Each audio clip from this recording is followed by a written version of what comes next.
Dimanche 26 septembre 2021. Mesdames et messieurs, bonjour et merci de regarder RTI 1. Une vingtaine d'audiences en moins de 5 jours, c'est le pari réussi par Kandia Camara à New York. En marge de la 76e session de l'Assemblée générale de l'ONU, la ministre des Affaires étrangères a eu des séances de travail avec plusieurs personnalités de haut rang. Objectif, booster la coopération bilatérale entre la Côte d'Ivoire et leurs pays respectifs. On regarde le compte-rendu de Michel Digré.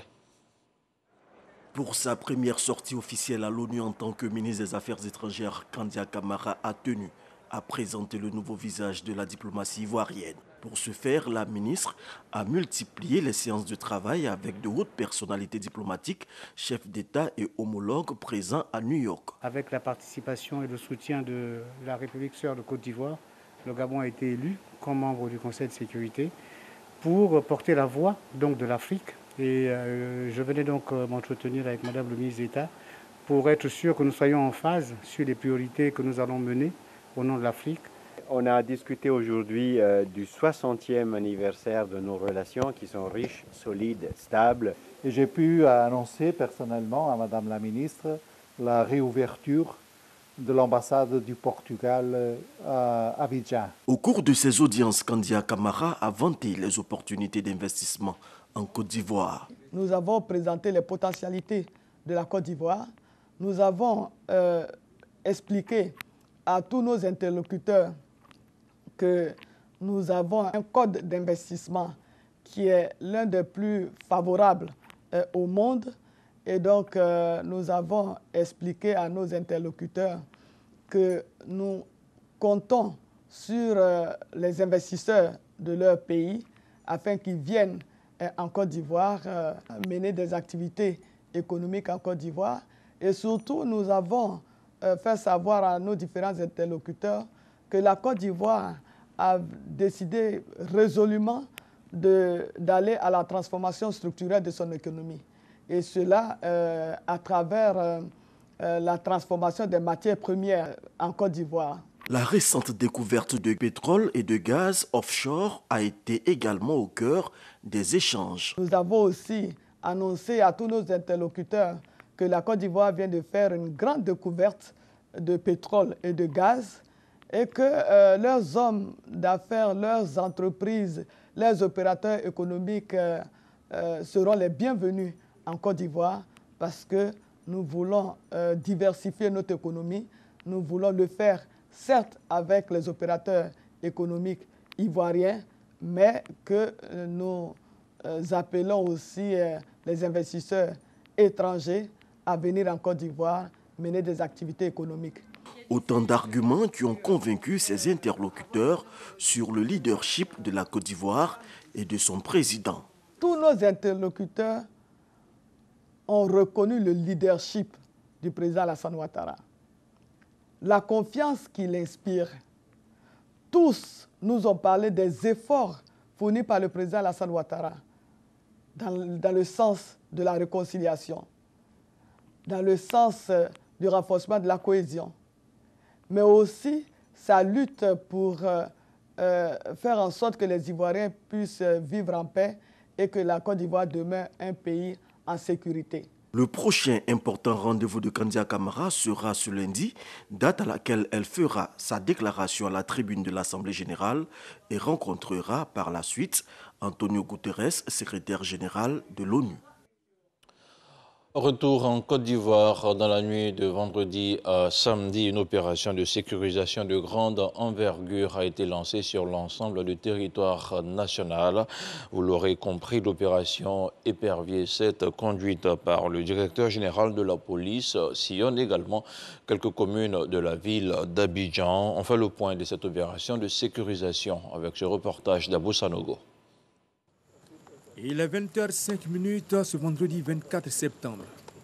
Nous sommes au Centre de coordination des décisions opérationnelles, CCDO, pour prendre part à la patrouille de grande envergure dans le cadre de l'opération Épervier 7.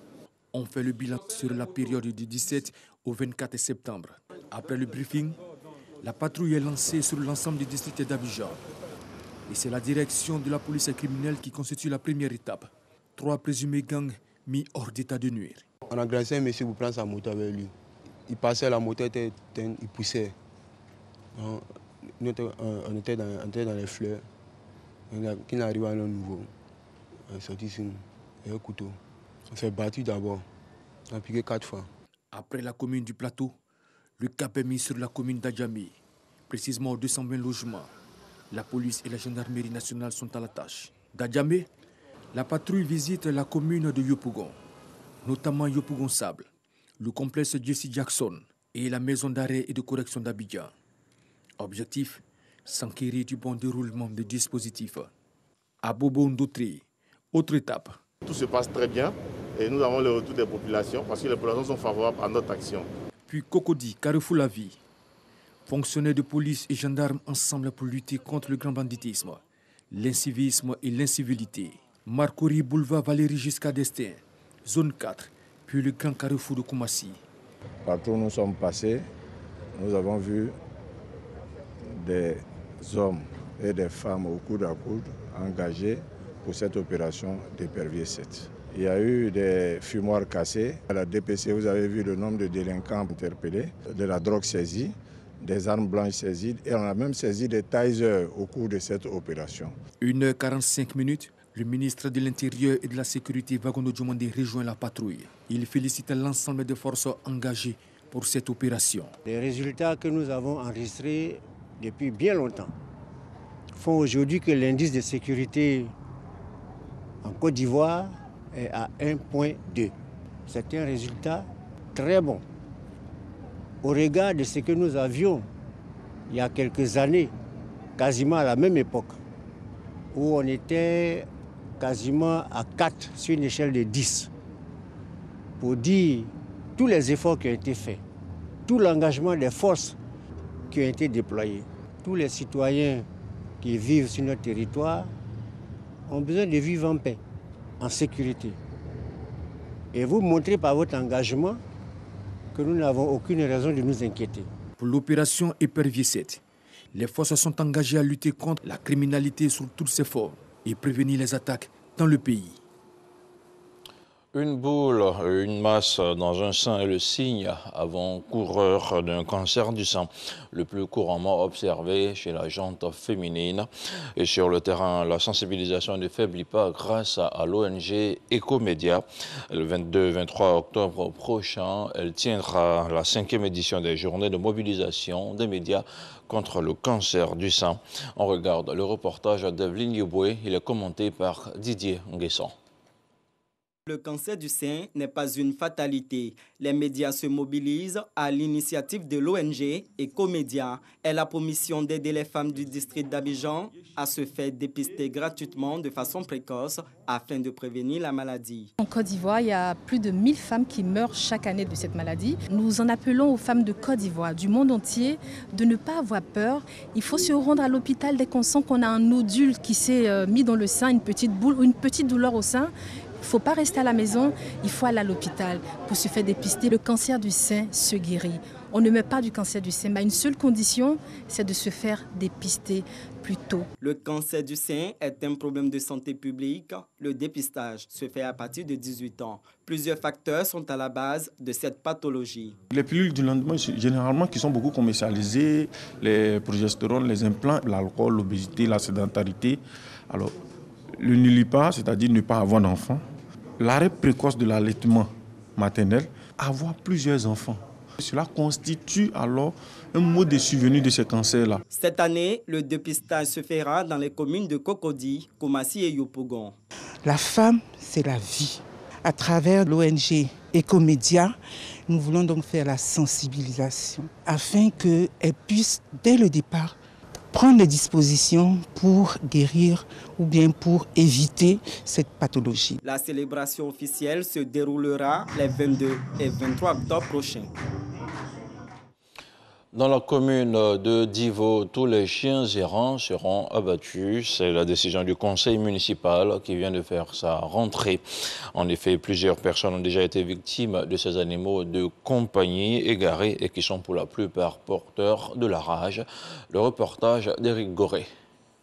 Les conseillers municipaux de Divo en pleine séance de travail. Une activité qui se déroule en présence du préfet de département de Divo. Ils sont en conseil municipal. À l'ordre du jour, le budget triennal, avec en priorité les actions au profit des populations.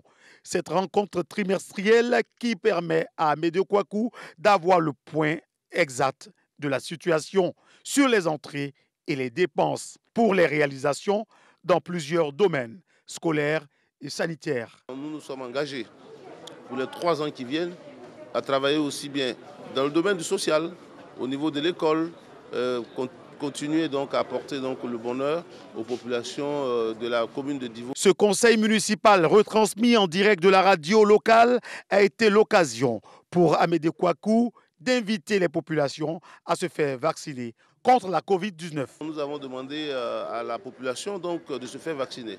Parce qu'effectivement, la maladie à coronavirus existe. Vous voyez que le nombre de décès a augmenté. Les vaccins aujourd'hui sont disponibles. Le président de la République a fait des efforts donc, pour acquérir beaucoup de vaccins pour les Ivoiriens. Pour terminer, le député maire de Divo ambitionne mettre en place une brigade spécialisée qui sera chargée d'abattre les chiens errants qui ont causé plus de 600 cas de rage dans la localité. Le préfet nous a rapporté que dans le département, il y a eu environ 600 morsures de chiens errants et 2 personnes sont décédées. Nous avons pris un arrêté donc, pour mettre en place un comité pour pouvoir donc, éliminer tous ces chiens errants. Donc nous lançons un appel à tous ceux qui ont des chiens, qu'ils s'en occupent, mais il ne faut pas que les chiens se promènent comme ça dans la ville. Le Salon international de la géomatique qui se tenait à Abidjan a refermé ses portes. La 5e édition a vu la participation de plusieurs experts nationaux et internationaux, des experts qui ont planché sur l'apport des technologies de la géo-information dans la gestion des crises. Retour sur la cérémonie de clôture avec ce reportage de Grace Kondo. Sécurité territoriale, alimentaire, gestion des crises sanitaires, modélisation du trafic urbain et contribution de la géo-information dans le contexte de l'enseignement virtuel. Entre autres sujets abordés au cours du 5e Salon international de la géomatique. 3 jours de travaux auxquels les participants internationaux ont pris une part active. La Côte d'Ivoire dispose de pas mal de potentialités humaines. Il était leader justement dans les domaines de la géoinformation. Alors j'ai eu aussi l'occasion de modérer une session et de présenter un certain nombre de travaux que nous avons donc menés dans le cadre à l'échelle africaine. Et donc c'était vraiment très enrichissant sur tous les plans. Je retiens que les nouvelles technologies, la géoinformation, la télédétection permettent la bonne décision. Donc il faut travailler sur la collecte, il faut travailler sur les données, sur les traitements des données pour arriver à des solutions, à des décisions au niveau des autorités publiques. Donc ça ne doit pas être un fait du hasard, ça doit plutôt être un processus. La 5e édition du Salon de la géomatique a réuni plus de 3000 participants issus de 15 pays avec au menu plusieurs panels et conférences autour du thème « Apport des technologies de la géoinformation dans la gestion des crises ». Le bilan est vraiment satisfaisant parce que durant les 3 jours, nous avons été enchantés par des communications de haute valeur. À la suite de ça, les solutions seront mises à la disposition de tous les participants, et y compris ceux qui sont en quête de cette solution-là. Et ça, c'est compilé dans ce qu'on appelle le rapport scientifique et qui sera distribué à tous ceux qui voudront l'avoir. Le Salon international de la géomatique se tient tous les 2 ans. Rendez-vous est pris en 2023 pour la 6e édition. Dans l'actualité internationale, Washington a exprimé hier samedi sa préoccupation face aux mesures d'exception du président tunisien Kais Saied, faisant part de ses attentes quant à la formation d'un gouvernement en Tunisie qui réponde aux aspirations de ses citoyens et à l'élaboration d'un plan avec un calendrier clair pour entamer un processus de réforme inclusif. C'est ce qui ressort d'un point de presse du porte-parole du département d'État américain Ned Price, dont un extrait a été publié par l'ambassade des États-Unis en Tunisie sur sa page Facebook officielle. Rappelons que le président tunisien avait décidé mercredi soir de supprimer l'instance provisoire devoir de contrôle de la constitutionnalité des projets de loi, de légiférer par décret présidentiel et d'exercer le pouvoir exécutif avec l'aide d'un gouvernement, selon un communiqué de la présidence de la République tunisienne. Et puis, devant la communauté internationale, le Premier ministre malien s'est plaint hier samedi de la façon dont s'effectuait le retrait de la force française Barkhane du Mali, une décision unilatérale de la France selon Choguel Maïga que le gouvernement de transition a déploré et continue de déplorer. Selon le Premier ministre malien, la situation sécuritaire dans son pays ne s'est absolument pas améliorée malgré les forces étrangères sur le terrain et les habitants continuent à souffrir de ces menaces djihadistes. Choguel Kokala Maïga soutient que Bamako a fait de la sécurité sa priorité numéro 1 après avoir été abandonné par les hommes de Barkhane. Voilà, c'est tout pour ce 6h30. Merci de votre fidélité à RTI 1. Retrouvez à 13h Hamza Diaby. Moi, je serai chez vous à 23h.